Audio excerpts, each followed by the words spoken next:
Hey you guys, I briefly want to talk over 3 subtle things to look for when you're riding. So, I remember being 18 years old and riding my 76 Honda Super Sport into Westwood Village on a Friday or Saturday night just to meet with some of these sport bike riders and pick their brain on things to look out for, subtle cues that'll help you be able to have a long career of riding motorcycles. And one of the first things I ever heard to look out for was the head churning in the rearview mirror. Because when you see that head churn, you're going to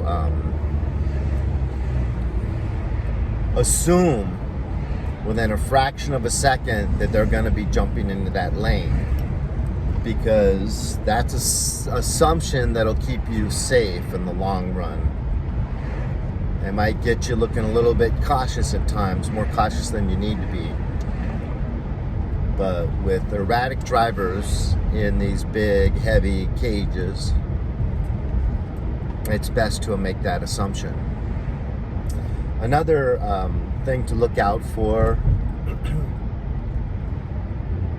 so one, looking for the head moving in the rearview mirror. Well, let's go back to that for a second, because that's mainly useful with splitting lanes more than anything. So all of these are a little bit, more so with certain situations and circumstances.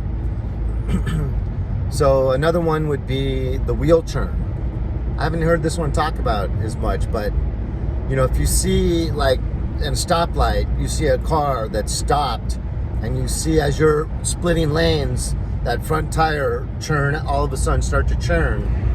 Once again, safe assumption is half a second later, they're going to be scooting over in that direction.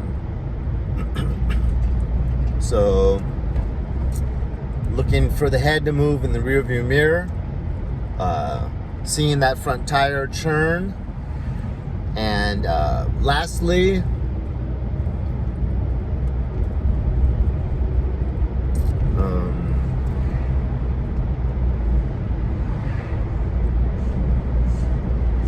eye contact. So that's also mainly useful when you're driving through an intersection and someone's trying to turn left.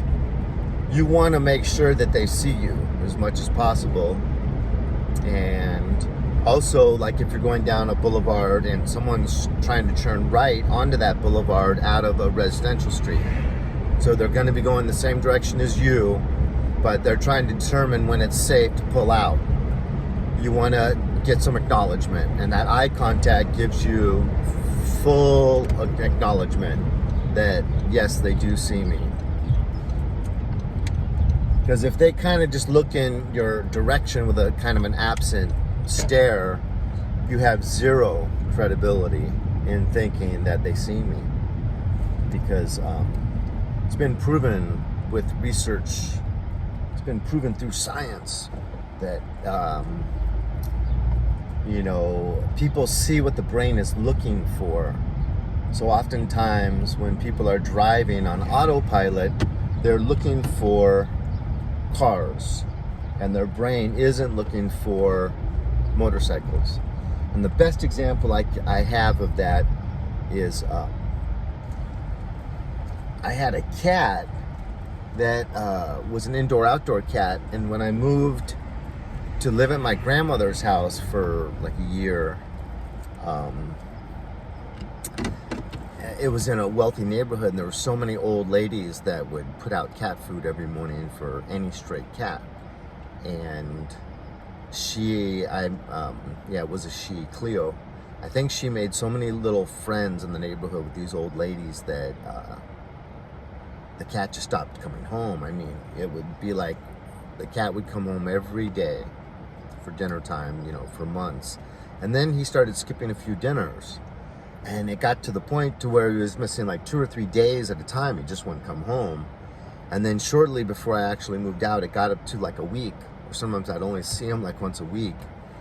And so I went looking for him when I wasn't used to this at first. I went looking for him a few times, and I'd look into like, I saw a few cats that looked like him, but wouldn't approach me. And so the thought came into my mind that my cat is injured and he might not want to come home because he's injured so bad.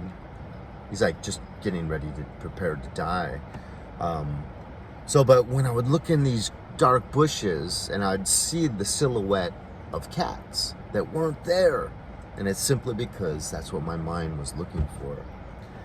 So anyways, 3 little things to look out for: the head flipping in the rear view mirrors, the tire churning, and eye contact. Because like, let's say you're going down the road and someone's trying to churn out in front of you and they're not looking yet they're still rolling. That's a scary situation, and you want to, you know, kind of slow down in that situation, because you don't really know, you don't have confirmation on what that person intends to do. They're distracted, they're not paying attention. Yeah, so those are good things to keep in mind.